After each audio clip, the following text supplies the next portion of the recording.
We are now less than 2 weeks and counting before the new-look Monarchs of Old Dominion take the field as part of a brand new conference. 11 days to be exact before Old Dominion squares off with the Hokies of Virginia Tech, and it cannot get here soon enough. I'm Nathan Epstein. Welcome to the Sports Wrap. College football getting a little closer. The team actually stepped in between the white lines at SB Ballard Stadium today, as you saw for Media Day. Big news from the Monarchs. Head coach Ricky Ronnie has revealed who will face the Hokies as the starting quarterback. With that and much more, here's our sports director, Craig Loper.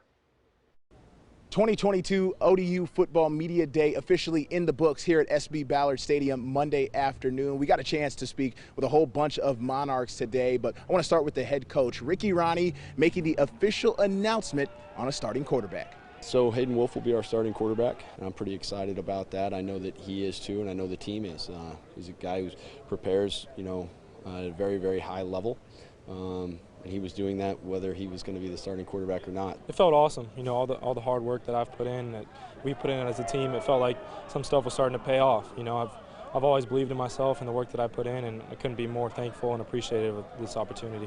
What do you feel in this offense you're best at? I would say my biggest strength is just knowledge. Knowledge of the playbook, coverages, defense. Taking what the defense gives me. That's ultimately what I pride myself on, is being prepared and truly investing time into knowing what I need to know and knowing what's coming at me. Well, the simple part of the Monarchs game plan, I'd assume each week will be just throw it to big number 80. Zach Kuntz, of course, led this team in catches in 2021. He's going to be a big focal point for this Monarchs offense in 2022. Each week, finding the ways that work to prepare and continuing those things and kind of building on it each week, just figuring out different ways to study, different ways to look at film, different ways to recover. So I think those are things that are super important. Moving over to the defensive side of the ball, Ricky Ronnie telling us he hopes his 2022 group is more opportunistic. Senior Marcus Haynes, he's been around for a little while, and I had the chance to speak with him about his expectations for his unit coming up this season. We have a lot of things to improve on like any other team. I feel like as long as we keep our effort high and we listen to our coach and trust our coaches and our teammates and everybody does their job, then everything will be okay.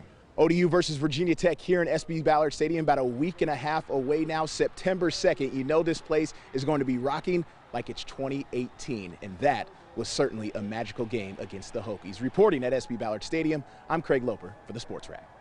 Hey, thanks a lot, Craig. And magical is the right word when you talk about that night in 2018. Here's a look at it when then Bobby Wilder's team, 0-3 at the time, upset Justin Fuente's Hokies 49-35 for their first win of the year. Blake LaRussa from Virginia Beach, all 5'11" of them, now a part of Old Dominion lore. The graduate of Catholic school accounted for 5 touchdowns, 4 through the air, 1 on the ground. Other side of the ball, you saw him just a second ago, defensive end Marcus Haynes recorded his first career sack in that game. He led the team in sacks last season and remembers what that upset win over Tech was like all too well. When I was a freshman, it was a big thing to step out there, to be out there my first time out there on the big stage, to look up at somebody and be like, ooh, this is real college football. To be able to get my first sack, had 2 sacks that game. So it's just a lot to reflect on, a lot to pour into your teammates to let them know the situation, how the game's going to be, how the crowd's going to be, how things like that going to go down. So this atmosphere and everything like that too. I just look forward to it. We are too. Now, as far as life in the new league, let's talk about that. ODU plays its first season in the Sun Belt after playing in Conference USA. No more road trips to El Paso and Houston. Instead, the Monarchs will play teams like James Madison, Coastal Carolina, Appalachian State, Georgia Southern. Better trips. The East Division of the Sun Belt is so good that some say it's the best Group of 5 division in all of college football.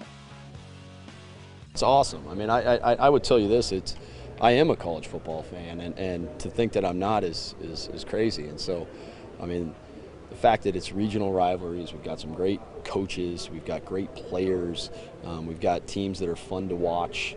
We've got exciting players on both sides of the ball, basically on every single team. And we've got some rivalries that are deep. There's some very passionate rivalries in there. So, no, I'm excited about the conference. I think our whole team is, and hopefully our whole state and region is. Our fan base should be excited because this is an awesome deal. Oh, man, anybody else starting to feel the hype? The home opener a week from Friday against Virginia Tech. The Sun Belt opener September 24th at home against Arkansas State.